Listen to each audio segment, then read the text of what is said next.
भाई। 3 जण गुरुतर सूचना अनुଯାयी बालेश्वर जिला सिंगला थाना अंतर्गत नंगलेश्वर ग्रामर सुशांत गिरी आज सन्ध्यारे कौनसी कथा को नहीं तांको मां को सह झगड़ा होइथिला। एथिरे उत्क्षिप्त होई सुशांत तांको मां को आक्रमण करबा सह तांको मुंड को एक कटुरी रे हाणी देथिले। मां को उद्धार करिया को जाई सुशांतको भाउज कविता गिरी मध्ये आक्रमण रे गुरुतर आहत होइछन्ती। मां सावित्री गिरी रक्त जुडुबुडु अवस्था रे चित्कार करुथुवा बेले बड़ भाई गोपाल गिरी पहुंची सुशांतको कौन पई आक्रमण कलु पचारिबारु से गोपालको मध्ये गाड़ी गुलज एवं आक्रमण करथिले। गोपाल उत्क्षिप्त होई एक धारुआ कठोरी रे सुशांतको मुंड को हाणी देथिले। चित्कार शुणी स्थानीय लोके घटनास्थल रे पहुंची समस्त को गुरुतर अवस्था रे उद्धार करी प्रथमे नंगलेश्वर स्वास्थ्य केन्द्र एवं अवस्था संकटापन्न हेबारु सेमानंकु बालेश्वर मुख्य चिकित्सालय को स्थानांतरण करा जायछि। खबर पाई सिंगला थाना पुलिस घटनास्थल रे पहुंची गोपाल गिरी अटकी रखी अधिक तदंत करुछि।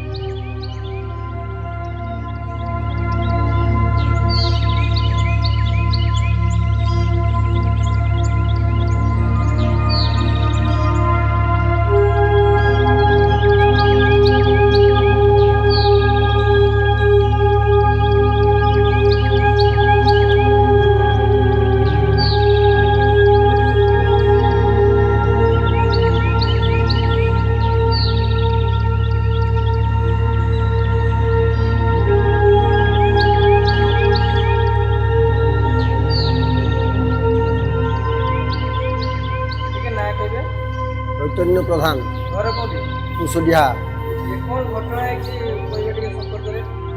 ये घटना संपर्क में मुझे जानी किसी जाने एठी आसिक देखला को मो झील को एमती हाणा है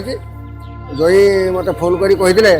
तुम शीघ्र बस्ता दर तापर फिर मो पु को कहले तुम लंगेश्वर आस आम कईटी जा किस करवा किसी ये न कर फिर मुझे फोन करी तुम कुह आगे आम कईटी जा ना तुम बस्ता आस आ बस्ता आसिक देखला को जोई आमर आसी ना मो झील पड़ी मो झील को देखनी आज्ञा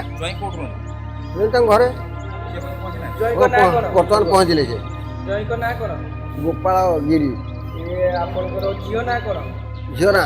कविता गिरी ताको घर कोठी जियो घर झील झील बापर कुशुडिया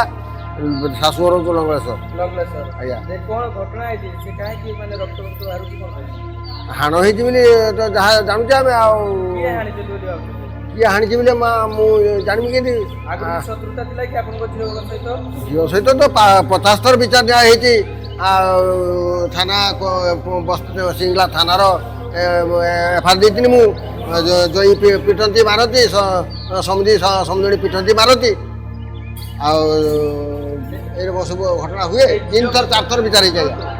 झियो जदि विचार आचार हेछि काहे कि पिटंती आपन झियो को जे आपन जही समुदी आ सासु काहे कि पिटंती कहती छुटलू घर झील किसी देनी किसी ये करनी कथा कहती गाड़ी दिखती पिटती मारती एबे चाहूचली कोन किए दाबी कोन करिवे आज्ञा दाबी कोन रखिवे दाबी किस रखी जहाँ विचार हम जहाँ न्याय आसो ए बता झियोर अवस्था किस अछि झील अवस्था तो सीरीयस